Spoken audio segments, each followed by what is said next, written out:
Good morning all. आज मैं हिंदी च कॉल करूंगा बिकॉज प्रॉब्लम ये है कि हमारे को सारे इंडिया में क्लाइंट्स देखते हैं, तो उसके लिए हमारे को बात करना चाहते हैं। तो सबसे पहले कनाडा के वीज़ाज आ रहे हैं लोगों के, और हम जब एयरपोर्ट पे पहुंचते हैं तो उनको बोर्ड नहीं किया करने दिया जाता फ्लाइट को। तो प्रॉब्लम्स क्या आती हैं कि जब उनसे कोई क्वेश्चंस पूछे जाते हैं उनको सही आंसर्स नहीं पता, और ये एक प्रॉब्लम रहती है। और साथ में सबसे बड़ी प्रॉब्लम क्या है कि आपकी एयर टिकट्स। तो एयर टिकट्स जब आप बुक करते हैं तो आप चाहते हैं कि जितनी सस्ती एयर टिकट्स हो जाएं उतना बढ़िया है, बट यही एक प्रॉब्लम बन रहा है आपके लिए। तो मैं चाहूँगा कि जब भी आप अपनी एयर टिकट्स बुक कर रहे हैं तो एयरलाइंस को ध्यान से चूज करना बहुत ज़रूरी है। Plus you need to know कि आप जब फ्लाई कर रहे हो कि क्या क्या क्वेश्चन आंसर्स प्रिपेयर करने हैं। तो जहाँ से भी आपने फाइल लगाई, आपने कहीं से भी वीज़ा लिया हो, तो एटलीस्ट उनसे पूछ लीजिए कि हमारे को क्या क्या क्वेश्चन पूछे जा सकते हैं, ताकि हम अपने वीज़ा को लेके आगे बढ़ सकें। तो मैं इसमें एक जरूर चीज़ ऐड करना चाहूँगा कि इसमें बहुत सारी चीज़ें हैं। फर्स्ट ऑफ ऑल, ये एक लेटर मिला इमिग्रेशन अथॉरिटी से, नहीं मिला।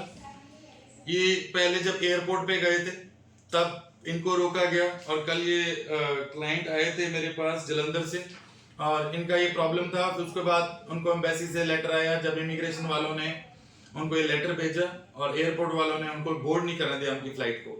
तो मैं ये जरूर बोलना चाहूँगा कि जो भी ऐसी कंडीशंस में चीज़ें हैं तो प्लीज़ ध्यान से अपना प्रिपेयर करके जाइए, नहीं तो आपका वीज़ा तो इनवैलिड हो ही जाएगा। आगे और भी प्रॉब्लम्स आएंगी दोबारा से वीज़ा लेने में। तो अगर मैं इस लेटर को रीड करूं तो इट इज समथिंग लाइक कि please be advise that your visa has been deactivated and is not valid to travel. इसका मतलब ये हुआ कि आपका जो वीजा है उसको डीएक्टिवेट किया जाता है और आप ट्रैवल करने के लिए वैलिड नहीं हो।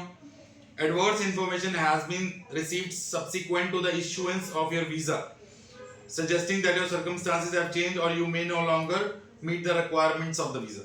So they think, या एक लगा के चलें कि एम्बेसी ने इनको लिखा कि आपका जो वीज़ा है उसमें हमारे को लगता है कि आपकी कंडीशंस चेंज हो गई हैं और आप इस टाइम वैलिड नहीं है। तो और बहुत सारी चीज़ें लिखी जो जा रही हैं उनसे।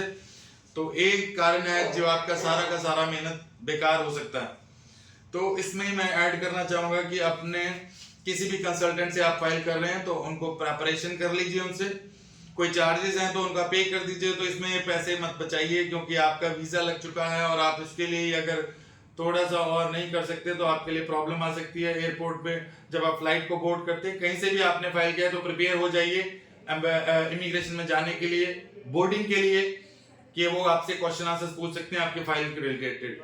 और बहुत क्लियरली उनको डायरेक्शंस दी गई हैं कि वो आपको किसी भी पैसेंजर को डी बोर्ड कर सकते हैं। तो ये तो था एक इन्फॉर्मेशन। और आज मैं कॉन्ग्रेचुलेट करने का चाहूंगा अपने दो क्लाइंट्स को, सुमित बनर्जी एंड मोहन दास विश्वास, जिनका की वीजा आया कनाडा का।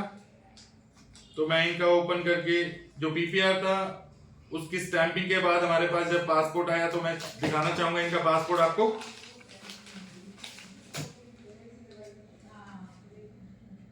तो ये वीजा है सुमित बनर्जी जी का, और ये दूसरे एप्लीकेंट हैं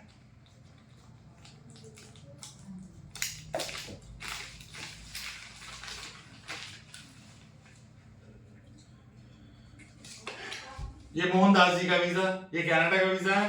तो मैं इनको कॉन्ग्रेचुलेट करना चाहूंगा इनके वीजा के लिए, और ये अपना पासपोर्ट कलेक्ट कर सकते हैं ब्लू लाइन ऑफिस से। और जो मैंने इन्फॉर्मेशन दी मुझे लगता है कि आपके लिए हेल्पफुल रहेगा। जिनका भी वीजा आ रहा है तो प्लीज प्रिपेयर होके जाइए। थोड़े से पैसे अगर आपका कंसल्टेंट चार्ज कर रहा है प्रेपरेशन के लिए तो बुरी बात नहीं है, बट अगर आप खुद भी करना चाहें तो आप खुद भी कर सकते हैं, वो आपकी मर्जी है, बिकॉज इट्स योर मनी। तो आपको देखना किस तरह करना है, बट मेक श्योर ये चीजों का ध्यान रख के जाइए। Okay ji, thank you so much.